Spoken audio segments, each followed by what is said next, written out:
Assalamu alaikum, peace be with you and welcome to Islam and Life with me, Tariq Ramadan, broadcasting from London. In today's show we ask the question, how can the image of Muslims be revived after years of demonization? Following the events of 9/11, Muslims have been continuously demonized throughout the media, be it print, broadcast or film. In 2007, research commissioned by the ex-London Mayor Ken Livingstone found Muslims are being demonized by British media, with 91% of reports found being negative.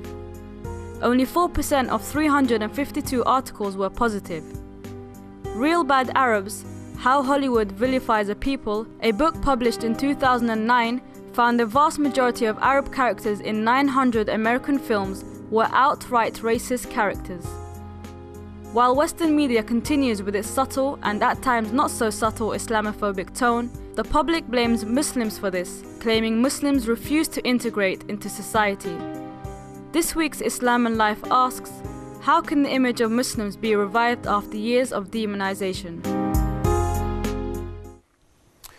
A few years ago, when I met with the previous French president, Nicolas Sarkozy, he was telling me something which was striking. He said, if the image that you have, you Muslims, and he was also talking about, specific public figures, the perceptions are so negative, you have to ask yourself if it's not your fault, your responsibility. And today, when you look at the whole situation in the West, the perception of Muslims is very negative. Some in the West keep on repeating, this is because the Muslims are badly represented, and the attitudes and the behaviors of Muslims within the society are just showing that they are not ready to integrate, they are marginalizing themselves, they are self-segregating themselves. So this is the Muslim responsibility. On the other side, the Muslims and Western Muslims in the West are saying, we are dealing with media coverages that are biased and perceptions that are very negative. We are dealing with political issues that have nothing to do with Islam, and they are presented as Islamic, and it's as if we have an Islamic problem today in the West.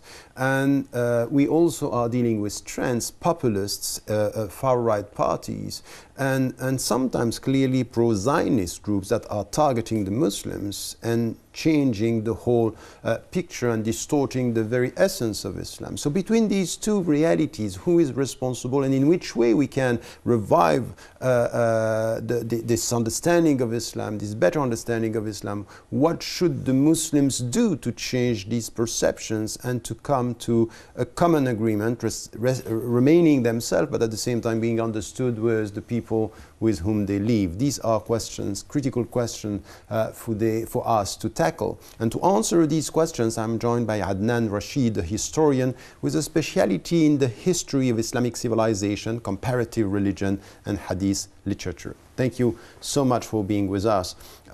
You watched the clip and you heard the introduction. Now clearly there is a fact that we cannot deny. The perception of Islam is a bad one.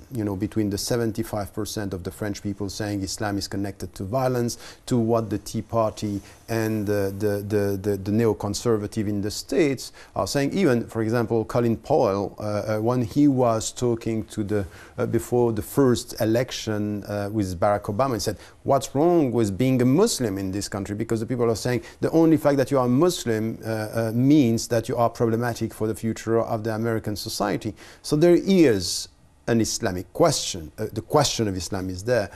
Who is responsible? Who would you say, for example, do we have to start by blaming, or do you have to start by trying straight away to look at the state of affairs? What would be your position on that?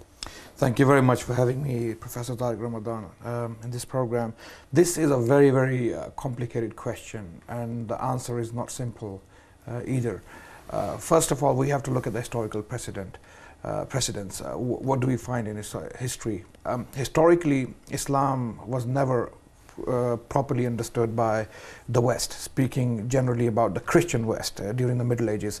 Norman Daniel has done a very good treatment of this subject in his book Islam and the West, Making of an Image. In this book he gives many examples of Western ignorance of Islam. During the Middle Ages there was hardly any interaction between the Muslims and the Christian West, and one can easily blame ignorance of the West, because the Western scholars never actually actively seeked the knowledge of Islam.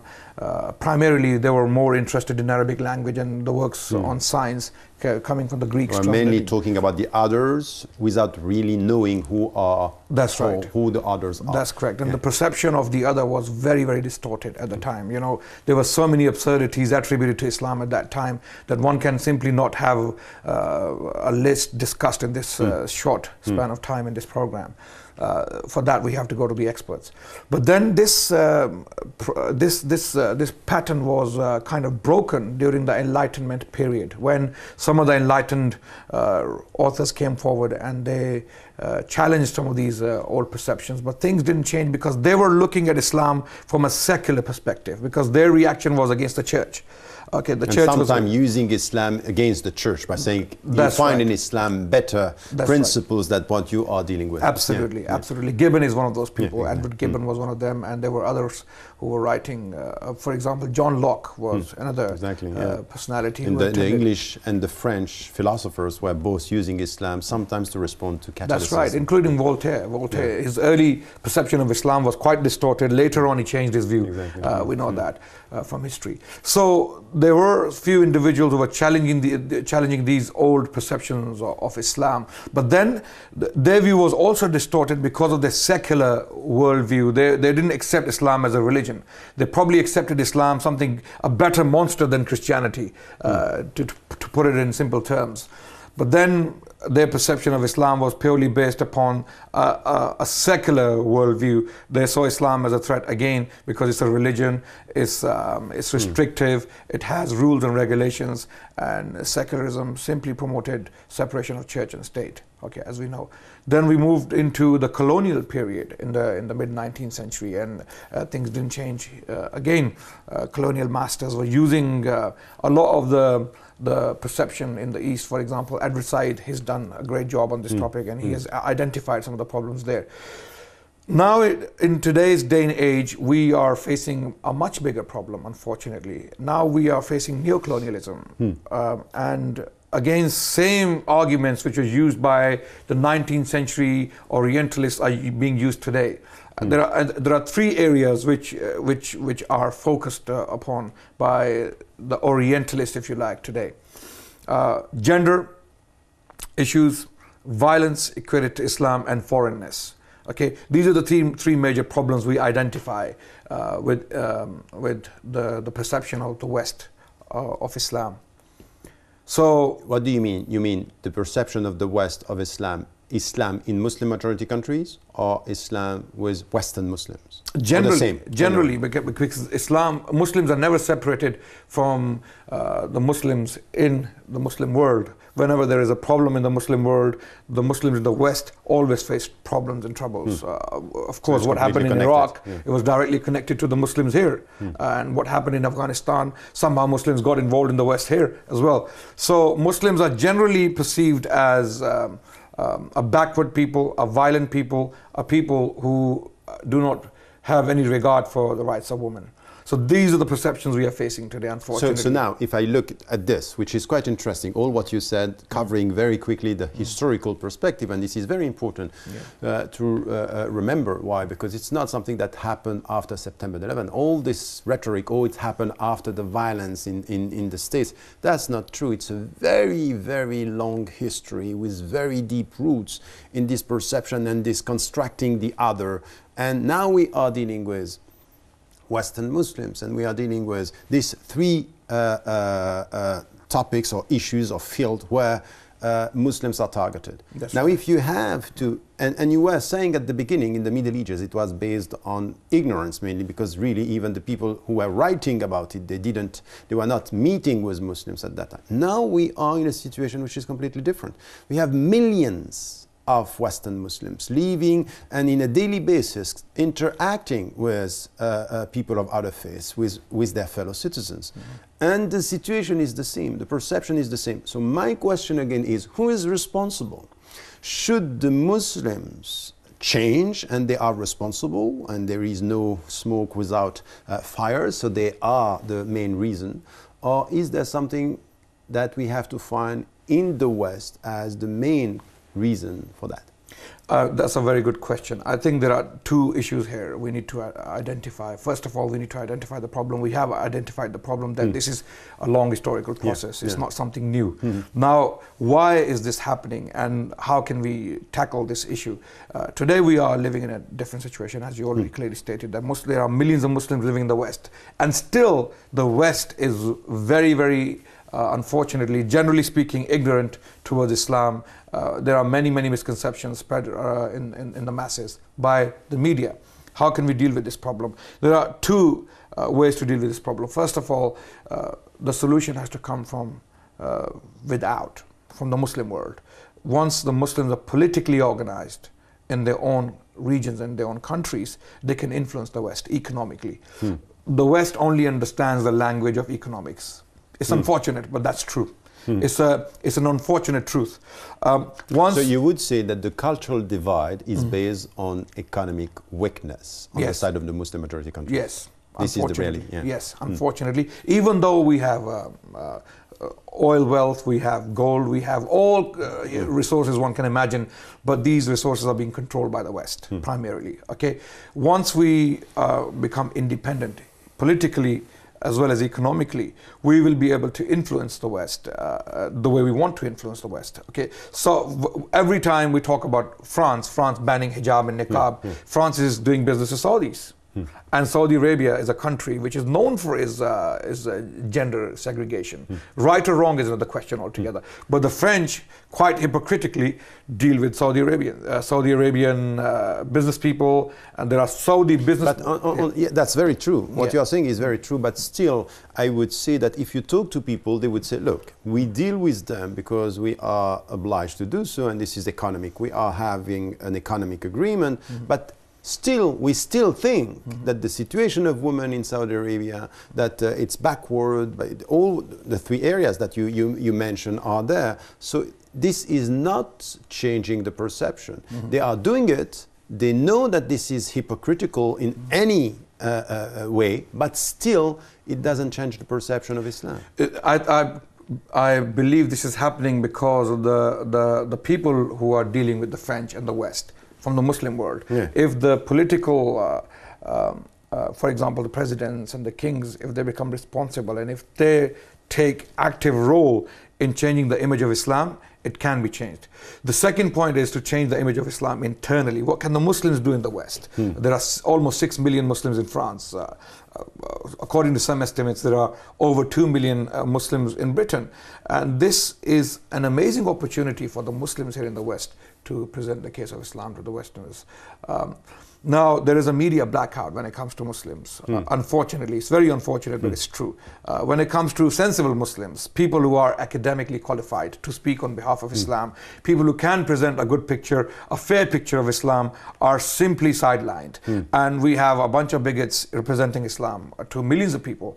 I don't want to mention names. I'm pretty sure you know the people I'm talking about. There are darlings. There are some people who are darlings of media. Exactly. But still, you know, I had this discussion with some British journalists or French journalists and say, okay, that's fine. We accept what you are saying, that we need other representatives. First, we want to know them because they are not visible. They're not always visible. They are very, you know, there is something which is the silent majority. It's not talking enough. And then we take people who are vocal.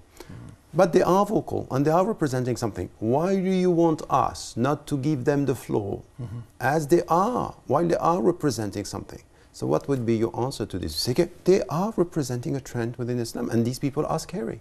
Right. The point here is that these people are not even a minority within the Muslim community. You know, to give them the title minority is actually being generous. I don't believe they are even a minority. There are networks and completely on the margin. Yeah. Absolutely, absolutely. Why are they picked up from the street and they are made to represent Islam on media quite irresponsibly in front of hundreds of thousands of people? And this is the image they're getting of Islam. On the other hand, we have responsible people who are lecturing in universities, people who are academically qualified. They are simply sidelined on major issues of, and people who are qualified to speak on those topics, politics, economics, social issues, gender equality. We have qualified people to talk on these topics, but media simply sidelines them. How can we deal with this problem? Now the solution. Yes, just before you come to the solutions, if I listen to you, I would say, once again, listening to Adnan, Rashid, the responsibility is the media. It's not the Muslims. Right.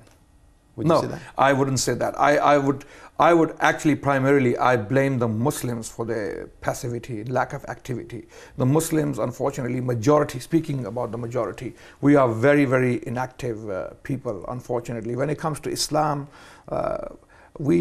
most of us, we have misconceptions about Islam. Okay, we need to educate ourselves first about our religion, and we need to understand who we are. There is an identity crisis, unfortunately, among the Muslims. Speaking about the majority, of course, there are individuals who are doing a very good job. Identity crisis, what do you mean by that? I don't think Muslims actually understand what it means to be a Muslim, in the West in particular. Hardly anyone picks up a book and reads as to what their responsibility is towards the people of the West, living in the West, living in a non-Muslim, predominantly non-Muslim society.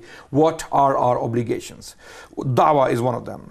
I mean, speaking even in academic terms, proselytization is one of the biggest causes, or one of the biggest ways, one of the best and effective ways to undo the Islamophobia we're facing in the West today. It could be understood exactly the opposite.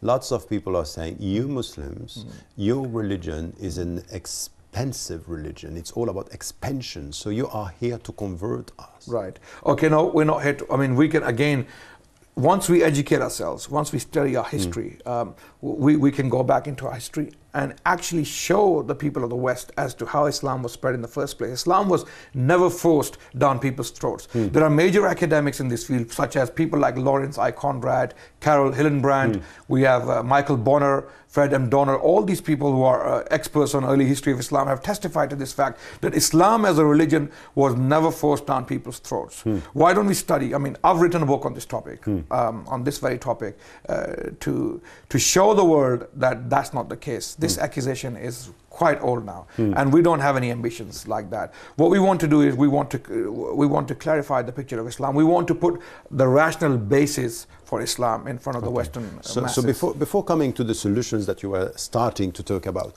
just one last question. You said something which is quite interesting. You start being better understood, better perceived when you have economic power. And it's true that the British Muslims, the Dutch Muslims, the French Muslims are very much coming from the economic exile. So they are very poor, modest, and it's a very fragile socio-economic status. This is what is happening in the society. And we can understand that by being weak in economic terms, they can be targeted in cultural and religious terms.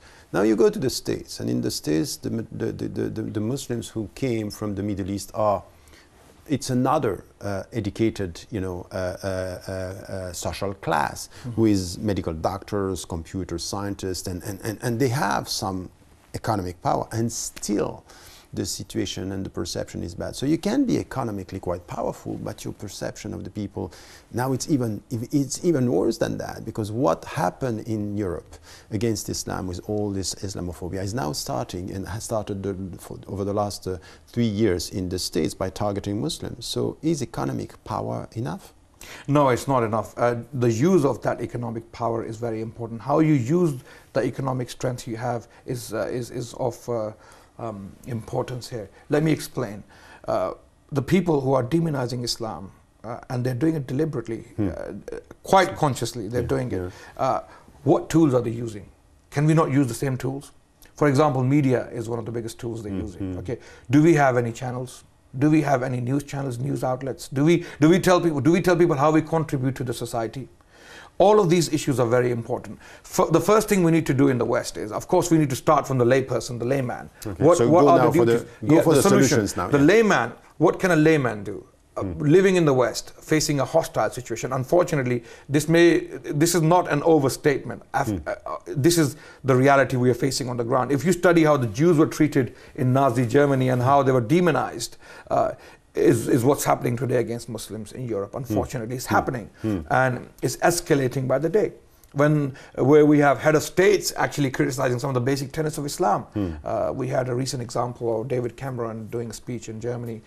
It wasn't very long ago, where he talked about some of the issues with ignorance. Unfortunately, he didn't even study some of these issues himself. So we are facing this situation. What can a layperson do? A layperson can simply go out and speak to his neighbors, talk to them about Islam. First, study something simple about Islam, and then deliver it to the people, so people know that this is not an alien religion. In fact, it's a good thing. Then we come to the professionals, people who are working in offices, people who are doing professional jobs. They can talk to their colleagues. Talking is very easy. Then it comes to business people. Business people can actually invest in media companies. They can come into the media market and start establishing channels, have news channels. And this country in the West, speaking about Britain in particular, who is going to stop you from doing that? What's stopping us? So if I listen to you, it's very much about dialogue, communication. Absolutely. In a daily life, just neighborhood and just interact with people. Yes. It's also in the job market, in the job places and working places. What else? Very quickly, because...